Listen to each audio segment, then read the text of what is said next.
mystery woman. So funny running into y'all at Oh, Brooke's hello. house. With this microphone that just happens to be here. Do you come here often? This is my first time okay. here. Hey. Actually. Well, with a microphone. we're so glad to have you, Victoria Fleming. Yes, Victoria Fleming. Can we get a drum roll for the name I already said? Victoria Fleming! Hi, it's me. That's my name. 1 M. Just the one. I had it updated on my phone after you saw it, and you're like, that's incorrect. Let's bring that back around. You're going to want to fix that. Yeah, it's fine. Check it out, y'all. We have a special guest here today. And we're both here, too. Yeah, so Brooke and Stevie are still here. You know us. You hate us. We're here. It's Brooke and Stevie. But back at it again. I hope you don't hate us, Randy. No, not at all. And also, just so you know, this is the Help podcast. And today we're here with super special guest Victoria Fleming. All right, y'all. Okay. Well, we're talking about Today we're going to talk about addiction and Victoria's experience with it and how it has affected you and all of that shit. And my life. And just your story. This is my story. Oh, I guess we should sort of preface by saying, do you want to say anything about your, like, personal and professional life? Disclaimer, maybe. Oh, like who I am? Yeah, do you want to, yeah. plug yourself? Do you want to say your, like, social media on here? Any recruiters out there? Don't show this to my boss. I'm just kidding. Yeah, should I... Okay, hi. I'm Victoria. I've been in Austin for 3.5 years. Yeah. Ish. I moved here for grad school. I went to Baylor. So I'm from Texas, like born and raised. Okay. I've literally just made my way south over the years and ended up in Austin. What did you go to grad school for? Public health. Okay. Yes. Cool. So that'll lead into my story too, because I feel like addiction played a huge part in me, like wanting to go to grad school and like the things I researched in grad school, and was actually pretty therapeutic. Oh, that's in a cool. way. That's good. We can get to that later, but yeah. So I moved down here for grad school, and I've been working and living my life ever since. And I know Brooke and Colt through improv. And she's a fantastic improviser. I am by the way, certified improviser now. Professional. She literally has a certificate. Yeah. So any recruiters out there, holla at you, girl. At me. Have you guys ever considered like adding it? I'm like, should I add this to my resume? Like, I put a lot of time in on I this. thought about that too, Okay. but there's no place on LinkedIn to like. That's true. It's not like volunteer work. No, like, I guess it's a certificate. I don't know. It's a certificate. That's true. It is a certificate. It's a certificate. All right. Well, You should just put adaptability with the certificate, and then when they ask what it is, you go improv. you just go into I adapt to to my year-long environment. story. There you go. Just jump into I like it. my story. Yeah. Yeah, there's a lot of people that struggle with addiction out there. So, Right. yeah. Well, so that's like what I've found is I feel like, at least growing up, I always thought I was the only one who had these issues. Yeah. Oh, wait. Can I clarify? Yes. It's not even an It's issue. not, Yeah, but yeah. also it's not me that Yeah, has yeah, the yeah. addiction issues. It's a lot of my family members do. Yeah. So I think growing up with people that you love who struggle with that, to me, I felt like I was the only person. Yeah, you feel like a loner. Right. But the older I've gotten, the more I've found like, no, pretty much everyone knows someone or has a loved one or a friend or coworker, whoever, who has struggled with addiction or some form of like substance abuse or Absolutely. Yeah. I mean, in mental health. Like honestly, it's something that I think people don't want to talk about and don't Yeah. want to acknowledge that it's there. Yeah.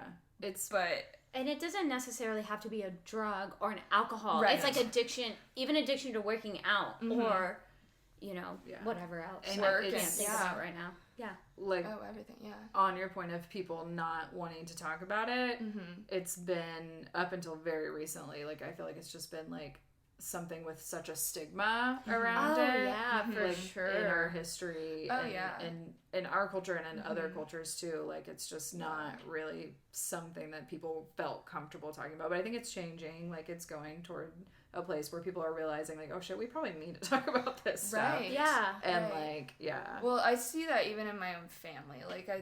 Like it's never like, oh, call her Susan. Aunt Susan, like, it's never Aunt Susan has addiction or struggles with addiction. It's, oh, Aunt Susan likes to take her top off at dinner because she took too many pills. You know, like, it's just like casual conversation. Right. That's a pastime of hers. Right. What's the problem? Like, oh, she's always been like this. She's always popped pills. So, oh well. That's just was that hard? Her. Was that hard for you to, like, if you're like raising that and it's completely normal? Was there a point where you had to, like, figure it out, like, where the gray area ended? You know what I mean? Like, right.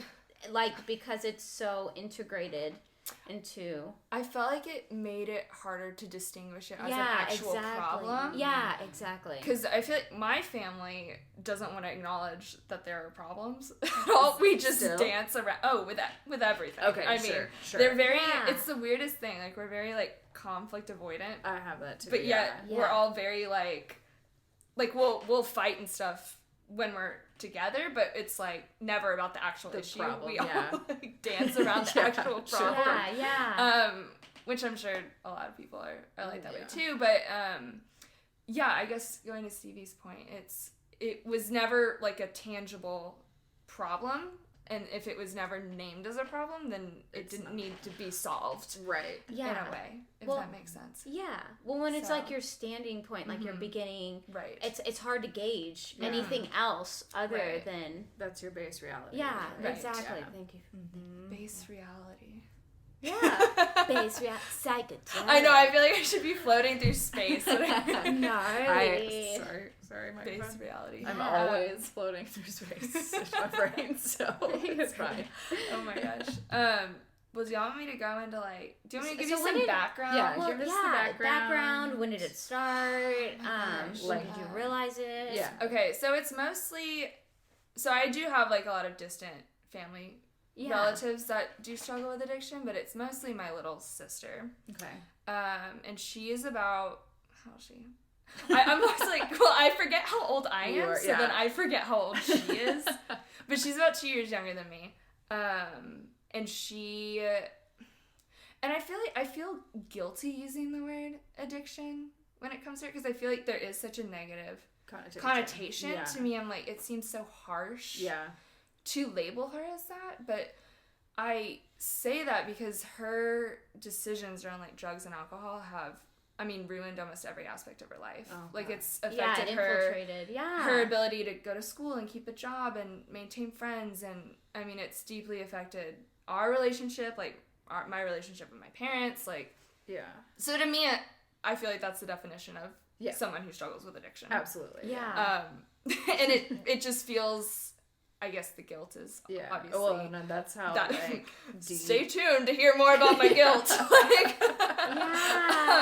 But that's even how just deep it goes, too, right. if it's something that's not addressed or whatever. Like, it's just, you don't... There's so much attached to calling it that just it feels, the guilt of even saying that, let alone the guilt of having to process that. So basically, me and my sister, I feel like, started experimenting with drugs and alcohol in, like, middle school, but it really didn't become, like, a serious problem till high school. And she was kicked out of our high school. Oh, shit. Okay. Yeah, she had to go to, like, one of those schools with, like, the metal detectors. And Yeah. And so at the time, I didn't really understand, like, what was going on necessarily. Right. It started around, like, maybe my senior year of high school. So she was, like, a sophomore? She was a sophomore, yes. And so I didn't, like, fully understand, I think, the extent of what she was struggling with. Yeah, in high school, it's kind of hard to identify that when you're so wrapped up in high school itself. Right, and I feel like that's just been kind of a constant theme, is I don't know the full extent of what she deals with on a day-to-day basis. I just know it's affected. Like, she can't go to school, she can't keep a job, she can't keep friends. Like, it's only the apparent, exactly. not the behind the scenes. Yeah. So that was kind of where our relationship started to get a little rocky. Because I remember coming down the stairs one day and I was like, that is not my sister standing in front of me. Like, this really? is a like completely different person. Yeah. And I don't know what happened. Oh, wow. Like, physically, like, even in the face and just, like... Just her whole demeanor? Her attitude. It was, like, almost this life, like, just got sucked out of her. Ugh. And I just remember coming downstairs and being like, I don't know who this person is standing in front of me. And it just felt like it happened Freaked overnight. you out, too. Oh, wow. I mean, my best friend. Yeah. Like, my You whole guys are life. so close. We're in very age. close. Yeah. My whole family is, like, super close. Yeah, We're a super close family. We I do love have a it. very tight-knit... They come to our improv They shows. do? I My love favorite. that. That's the best. They come to our shows, and they love to use the suggestion gynecologist. It doesn't matter what we ask for. For a second kiss. Gynecologist. Someone will yell gynecologist or tampon. Tampon and it's is like, frequent. I have to talk to them before every show. I'm like, please, you don't understand how difficult it is To do an improv set about a tampon. Yes. And they still yell it. And everybody knows. It's like, they look at you, they're like, we know it's your family. Right, because y'all know who they are. Yeah, but now probably not, like, deeming it unworthy. You know what I mean? But, like, probably just letting you know. No, I know. we're all just Right. like, Yeah. all right, tampon. Yeah, okay. Done this one. Great. We're gonna nail it. Victoria's family's here again. Like, we gotta do a tampon-themed show. But, Great. anyways, so I felt like it wasn't until, like, I went to college that things kind of started to blow up, if you will. And so for me, I was like, college is this new place I can go to, and, like, no one has to know what's happening with my family. Like, I don't left behind. Exactly. Not Like, It's your first thing of freedom, you know what I mean? Without having to feel. Did you, you went to Baylor, so you, like, lived away from them. Right. And so it was nice, because there were definitely kids from my high school that went to Baylor, but I pretty much went in and was able to make a bunch of new friends. And it was like the first time where I was like, oh, these people don't know where I came from. They don't know. Embarrassing stories. Right. They don't know anything. You're not defined by that Exactly. anymore. And I think a lot, I mean, in general, I would say college is probably liberating in that aspect, because you kind of get to start over and be this completely new person. But the town I grew up in was so small. Like, I couldn't go anywhere without running into someone who saw my sister getting arrested. Or, you know, my teachers who are friends with my mom and know what's happening. Know the whole and story. Everybody knows. Exactly. It's a small town. That sounds so unbearable. Right. It's awful. I mean, like, and I've never even had anything like that extreme, but just people knowing your shit all the time. Yeah, at the grocery store, like, don't talk to me about it. I'm grocery shopping. Right. Or something, like, or they try to bring it up casually. You're like, look, I know Susan. I know you're really curious. And it's like, oh, I haven't talked to you in 15 years, and but you're just going to pop up in the Walmart. Right, now I have to talk to you in Walmart about... I avoid my hometown Walmart like the plague. You have to. Won't go in it. You have to. Oh, yeah, no. I will see 5 people that I haven't seen since high school and want to talk to me, and I don't have anything to say to them, so. Right. There's a bar in my hometown that I avoid. Okay. I'm trying to relate. Which is, like, really makes for a very ugly picture. Like, I mean, there's a bar I won't go to. Not really ugly picture, but whatever. Yeah, because they all go there. And I'm not going there to be reminded of my stupidity. Sure. Exactly. Of all the dumb things that y'all want to remember that I don't want to. Right. Because the people who want to are still stuck in that. Yeah, I'm not even that person. Right. I don't pee my pants anymore. Right. Listen, guys. I've grown.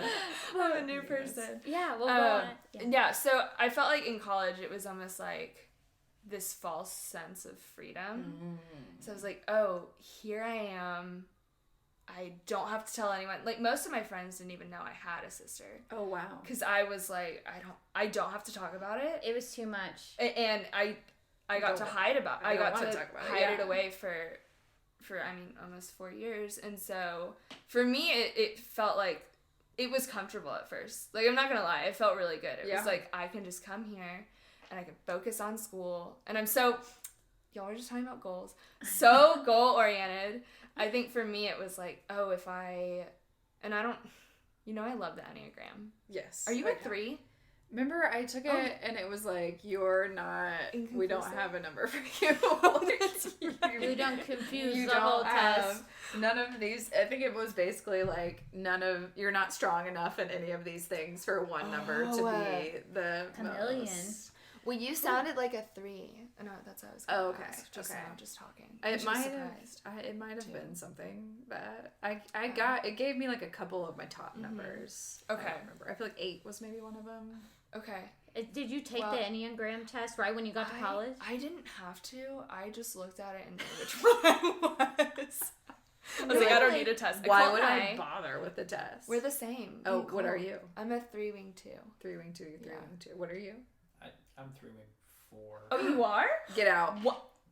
She's about to vomit. Have you been... No, 2's the helper. Yeah, I'm 3 wing 2. Oh, I was like, have you been lying to me? It was about to be a riot up in here. I thought I knew you. I saw some beef happening right there. Have you taken it? Yeah. Yeah, I had like a mix of like a bunch of them. Oh, same Z. Okay. Yeah, I was like individualist. I don't know, something about being super motivated and a helper. Okay. Because some of the stuff you're saying, sorry if this is derailing, it sounded like you had some 4 tendencies. Like the feelers. Oh, yeah, I'm a crybaby. Yeah, sure. 100%. I cry all the time. I cried last night. Yeah, I did. It was over something stupid, too. And I was like, this is stupid, but I'm going to cry. But, yeah. So, Enneagram. Blah, blah, blah, back up.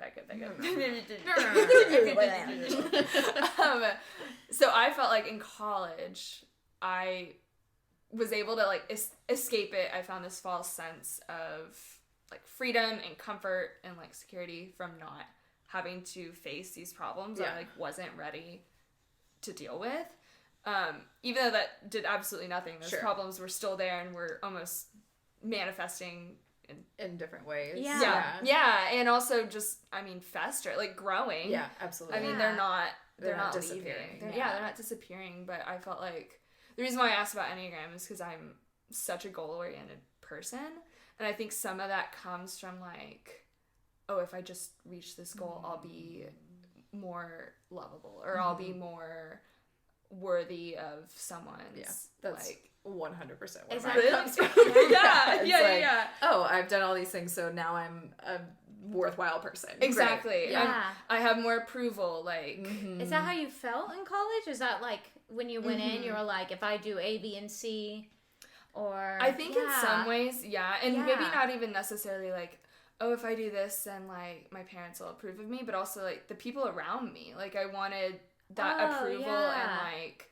Of course. Affirmation from my peers, because I don't think I was getting that at home. Yeah. And I think it's something that you develop when you're like throughout your life too, and you don't even really know like why you're doing it or like what the intention is. Exactly. Behind it. It's really only been within the past like year or two when I'm like, that's why I was not fun in college. Like that's why I studied all the time. And was so like obsessive about like my schedules and how I spent my time, and I'm like, why did I have friends? Like why was anyone friends with me? Because I was crazy. Were you like making their study schedules too? Probably. And they're like, God, Victoria's the greatest. She makes her lunches. She's such a great mom. Yeah, she cleans and she never wants to drink though. I don't know why.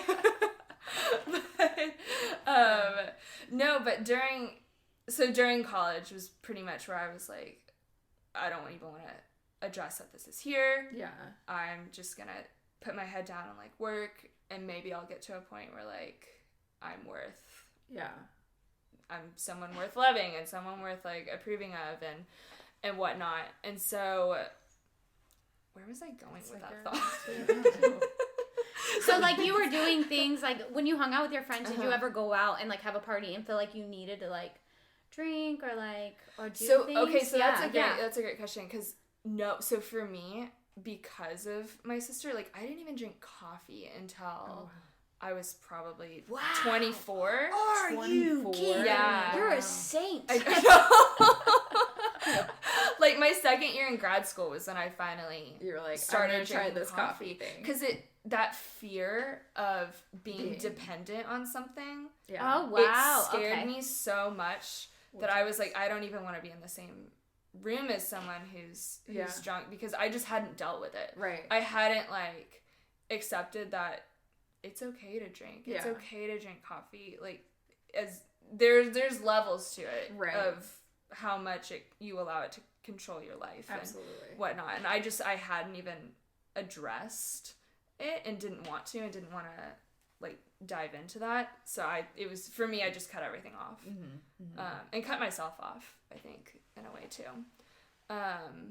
So yeah, that's a good question. Because I feel like I think a lot of my friends at the time were like, I don't understand why you don't want to drink. Like, that's very normal. Yeah. And it's not like I never did. Like, I certainly had a drink my nights. Yeah. You know, but it was but not always, at the consistency of your friends and stuff. Not to where I am now, where I can go. I mean, I was drinking last night, and I woke up this morning, and I don't feel like it had control over my life. I felt like I am very much in control of when So when you did drink occasionally in college, did you ever have like a lot of like fear and guilt associated with that after? Are you reading my mind? Yes. Are we on the same wavelength? No, it was that mind meld before this. Yeah, I would wake up just like, what have I done? Yeah, just so guilty that it had affected like my schedule and like, oh, I can't work as hard today because I'm hungover, or I could have spent that time studying, but I was out at a party with my friends. I was having fun. How dare I? Which is so normal. It's so normal for a 22-year-old to be out having fun with your friends. No, but I think a lot of that. So segueing in to I love a good segue. I know what I'm trying to, because I don't want to come on here and just shit on my family. Yeah, no. It's not my goal. It's not my goal. Not my intention. Right. But I think a lot of that guilt and shame came from how my parents like responded to my sister's struggles with addiction. And I feel like this story probably would sum it up really well. Okay. So my freshman year, I like came home. I think it was maybe the first weekend I came home. You know, like you're like all excited. You're like, I haven't been home yet, and I'm new. I'm this new adult, and I'm in a small town, so I'm gonna run into people. So you're gonna get this kind of attention that you're wanting. And you're like, I haven't seen them in like 6 months. And it's been so long. Yeah. Right. And I'm this new person, and I'm successful, and whatever. And so I was really excited to go home, and I think a lot of my friends were going to be home that same week. Like, we all planned it to come home. And my sister ended up getting arrested that weekend at a football game. Yeah, and you're just, like, thinking, great. Right. Oh, like the high school football game? High school football game. I was at the football game. No, you weren't. Too. Oh, no. And my mom's a teacher at my high school, so she was at the football game. And so it was kind of this flood of, like, people coming towards me like, oh, I just saw your sister. Instead of like even recognizing you as a different person, it's just like, oh great. Oh, here's the girl who has the sister who's a drunk. Yeah. You're transported right back to where exactly. Yeah.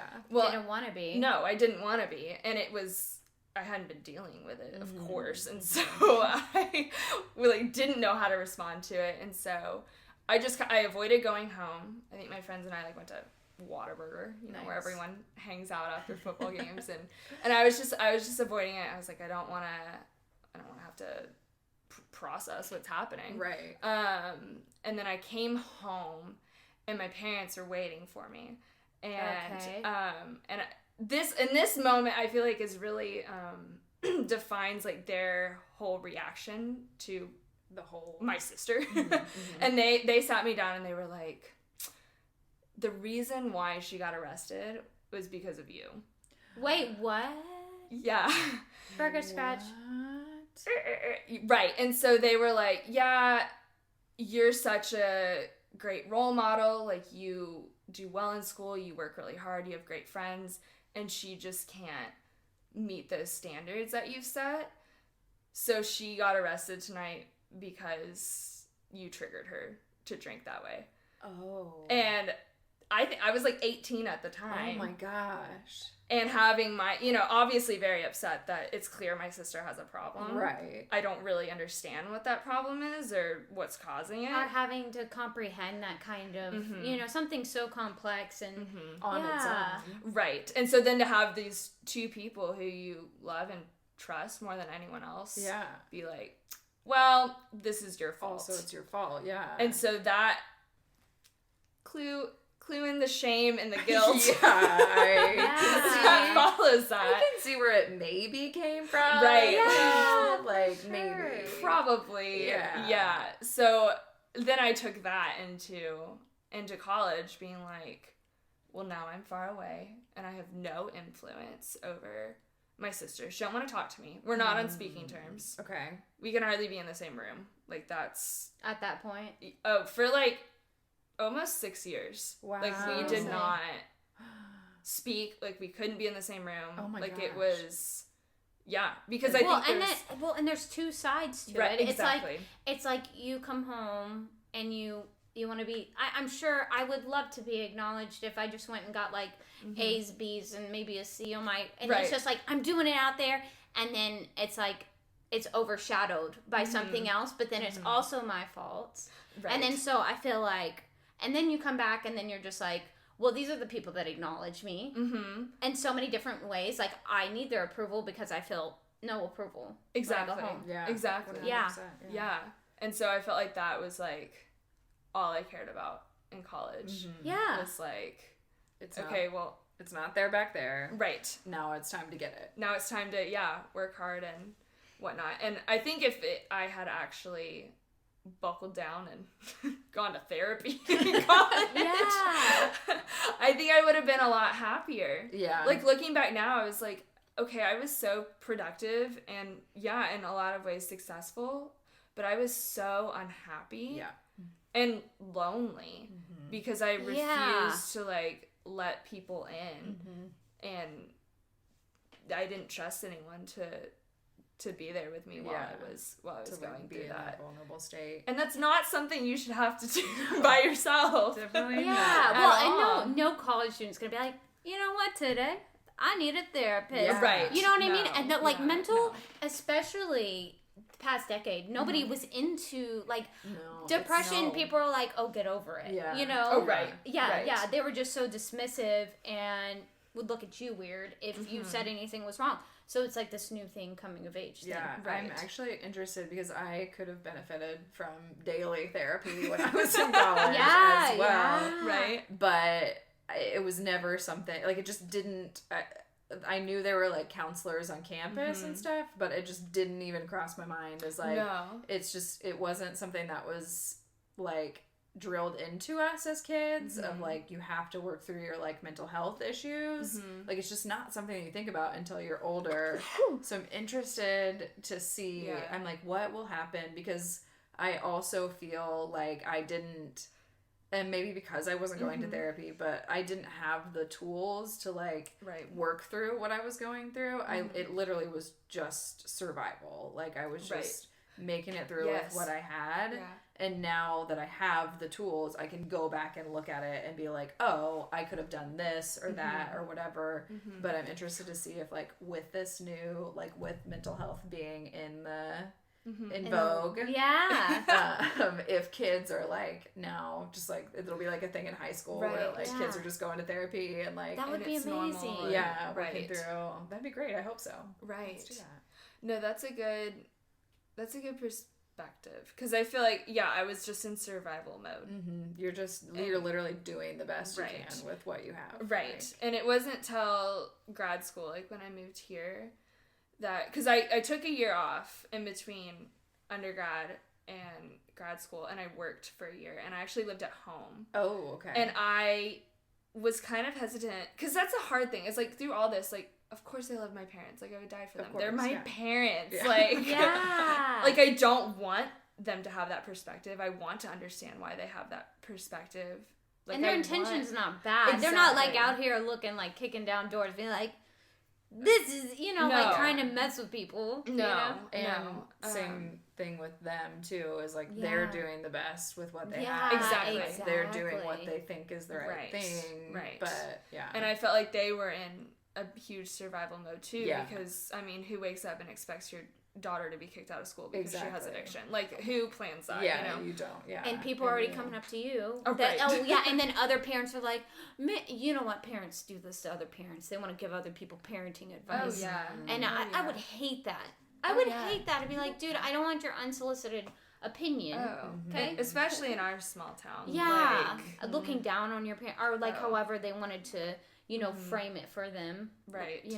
Right. I do not consent of your unsolicited advice. Exactly. Easier, said than done. But anyway, so I moved home, which actually was like a very, I'm really glad I did that, because I think that really worked to help begin repairing my relationship with my parents, because I was still with them, but my sister wasn't living at home. She was off at school. So it was just the three of us, so I felt like I needed that year. Or maybe like that alone time, just to kind of like begin to like understand that my parents are human. Yeah. They're human beings, and that they have their own set of issues and trauma, and they're surviving, they're doing the best they can.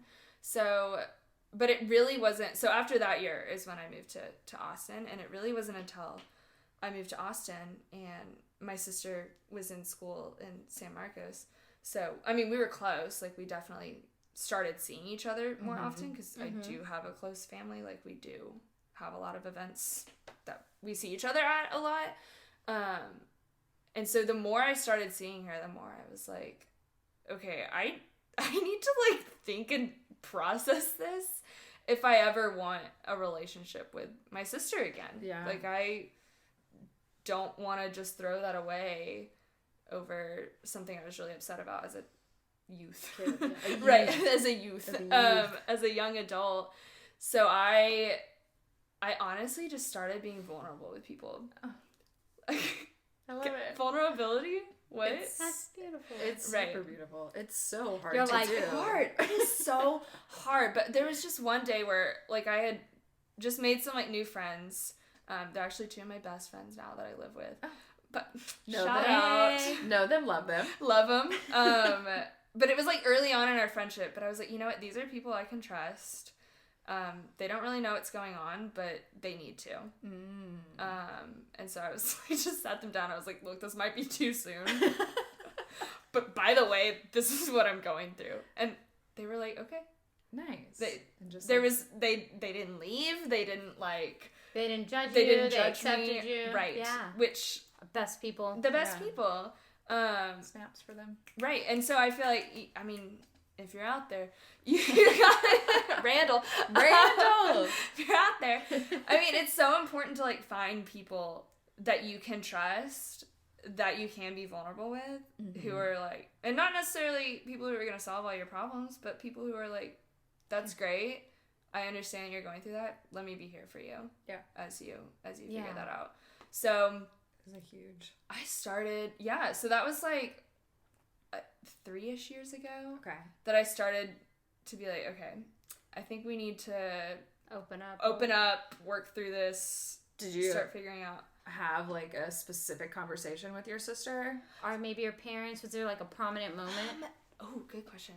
Yes, for both. So my sister and I feel like probably in the past like 2 years, we've now gotten to the point like, I can call her, like, we text, which y'all, that is, like, to go from not even being able to be in the same room for, like, 6 years to our family just went to Canada, like, a couple months ago, and, like, we traveled alone the whole time, and I was literally almost in tears the whole trip, because I was like, we could not have done this. Yeah. Like, we would have murdered each other, or, like, completely just ignored each other, the whole trip, and... That's awesome. So it was like, huge, definitely a testament. So I feel like that was definitely a testament of like, our family is finally starting to kind of come together in a way. But my sister and I actually had a really pivotal conversation, not this Thanksgiving, but last Thanksgiving. There was a lot of screaming and a lot of tears. Oh, really? Yes, that's amazing. I am here but for we this. needed it, and it finally, I think she began to understand how much blame was put on me. Mm-hmm. Oh, really? And yes. Like, I don't think she ever fully understood that her actions affected other people. Right. Until that conversation. And how, like, deeply it affects, at least deeply me. Rooted in different ways it was, Right. And then I felt like had been coming to terms of, like, she's obviously struggling too. And that's why she chooses to self-medicate with alcohol and drugs. And that I feel like is... I feel like it's... Y'all like opposite ends. Right. Yeah. Because I feel like it's... When you love someone who struggles with addiction, it's coming to terms that, A, you're, like, powerless. Like, you have no control over their actions and how they're feeling. Yeah. And I feel like that is the biggest hurdle of overcoming that, is that all I can do is love her. There's nothing that I can do. Yeah, there's nothing you can say, do, or whatever to change or stop her. To change them. Yeah. Right. And so for me, I felt like I had been just consumed with my version of it. Like, oh, I'm the one responsible. Look at how she's affecting me. Look at how much she is hurting me, instead of... I felt like that conversation's kind of switched to where we both began to understand the other person's perspective through this. That's good. Right. I love that it was at Thanksgiving. I know. There were tears. Our parents weren't there. Our parents weren't... No. It wasn't at the Thanksgiving table. No. This was like...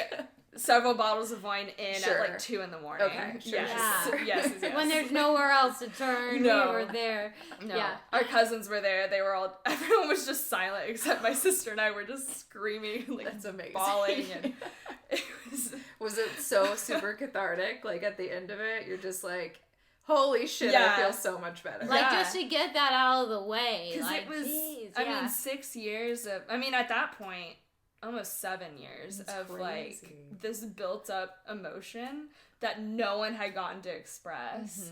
And so that was really, really pivotal. And then I had a really not as productive conversation with my parents. That'll happen. Right. When was that? That was like probably a year before the conversation with my sister. So I guess that was 3 years ago, because it was when I first moved to Austin.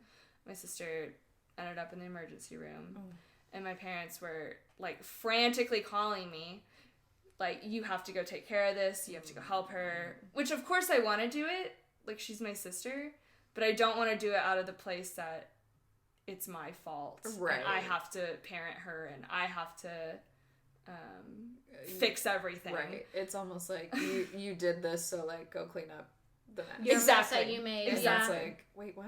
And that's what it felt like. And I mean, I remember being in the ER, like, begging the doctor. I was like, please do not give her pain medicine. Like, she has addiction issues. Like, do not give her a narcotic.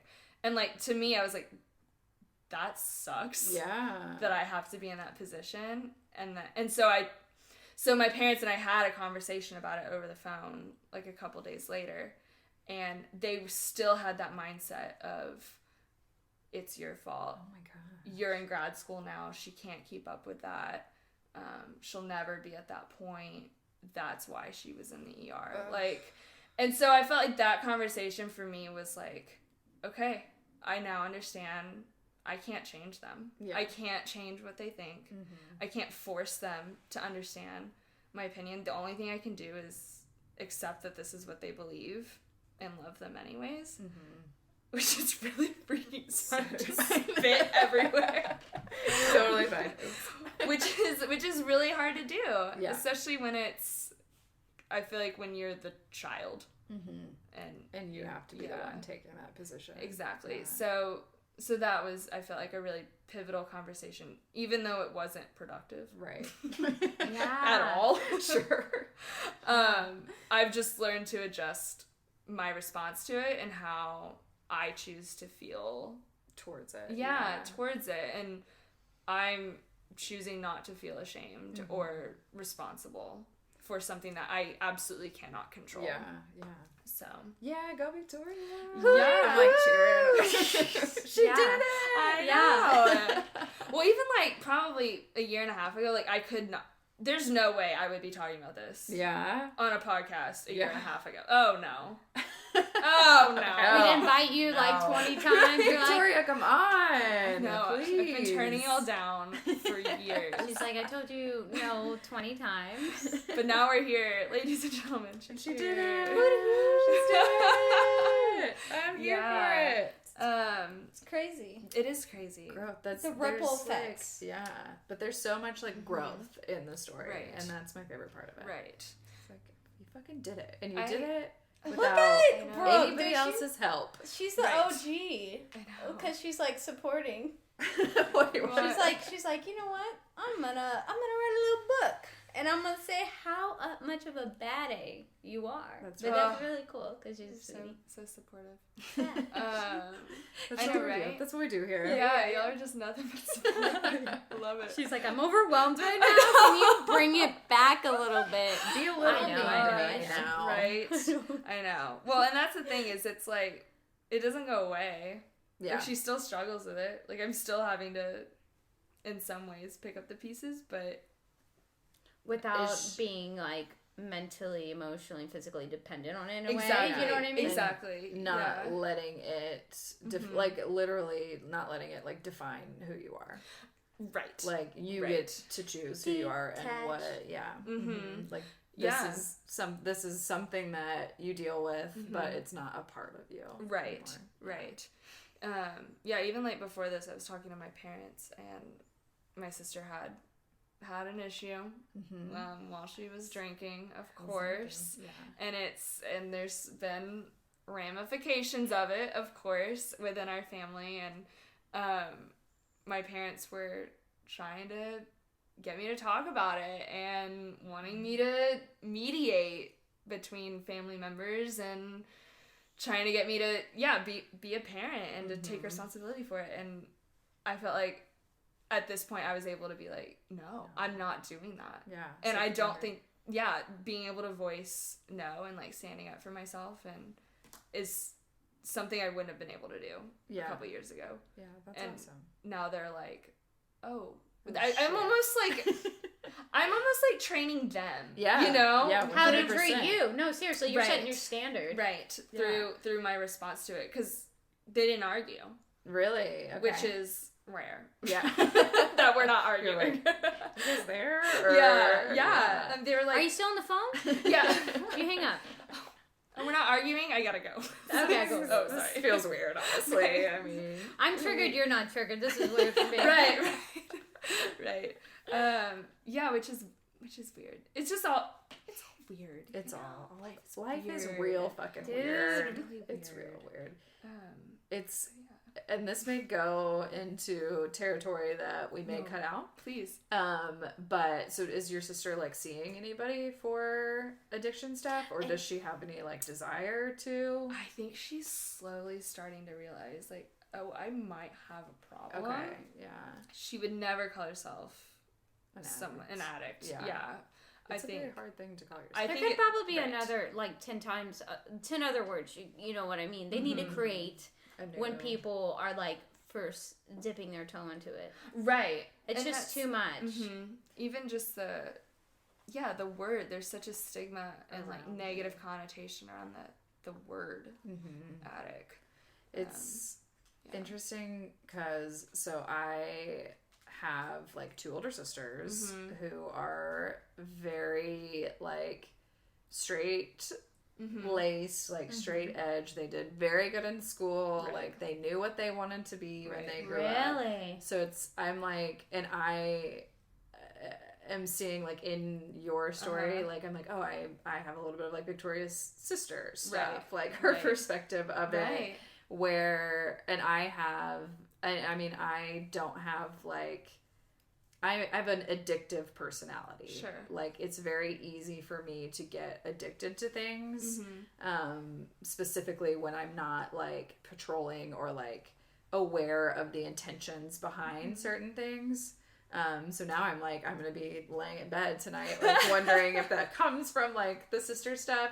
But I know I had a lot of, especially like with my mom would always say that like my middle sister was just like her, and like she called me like her alien child, which I'm 8 and 10 years younger than them. Like I'm just it's just a generational thing. Like it's just different. But I remember like feeling like that's where my need for approval comes in, is like this thing of like, oh, well, I'm only like loved or cared about or approved of if I'm like this, if I'm this certain thing. So it's like now I have to figure out if that's where any of my addictive tendencies come in, because that's where all of my like weird codependency stuff comes from, is like I have to be this, that's what makes me loved, that's what makes me approve of, etc. And now I'm like unlearning that, but I have obviously like with the drinking thing and with all of my weird addictive things, I just did those things for a very long time, and like it was a survival thing, and it was like, this is just who I am, and I will just continue to do these things for the rest of my life. It's a part of me. And it wasn't until much later, like probably 27, 28, that I started realizing like, oh, this is not good. These things are not good. I need to start like figuring this out on the back end. Like these continue to cause problems in my life, and those problems aren't going to go away unless I deal with this. Okay. So we are going to wrap this up, but I want to say that I am also very proud of you, and I'm so glad that you came on the podcast. Thanks for having me. Hell yeah. Thanks for coming out, dude, and thanks for being brave enough to just kind of open yourself up to listeners that we don't even know who are there or who they are. Right. Who are you? Tell us. Tell us. You know who we are, so let's hear your story. Let's tell us everything. This isn't a one-sided relationship. Randall. Vulnerability is powerful. It's is really hard. It's very scary. It's very scary.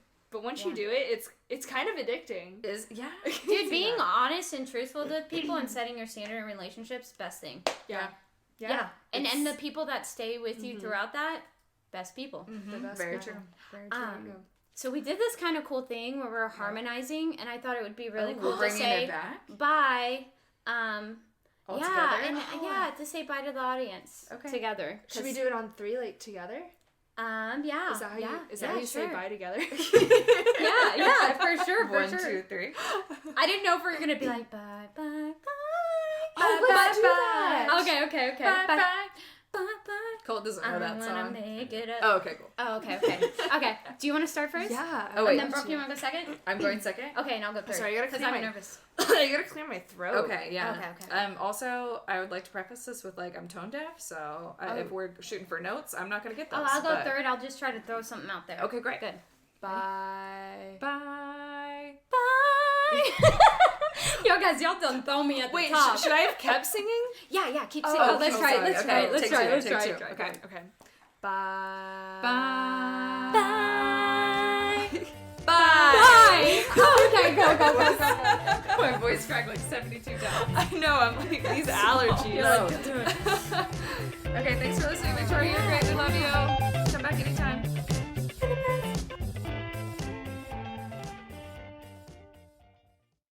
Okay, thanks for listening to us, guys. Yes. If you want to give a shout out or just reach us. Or send in like a topic you want us to bullshit on. Yeah. Our email is helpthepodcast@gmail.com. And our Instagram is... It is at The Help Podcast. At The Help Podcast. And you can search Facebook, The Help Podcast. We're on there as well. And you can find all of our episodes on any major podcasting platform. Yes. iTunes, Stitcher. Or if you get confused, just email us. We'll help you. We'll send you the link, girl. It's fine. Okay, cool. Thanks, guys. Y'all have a good one.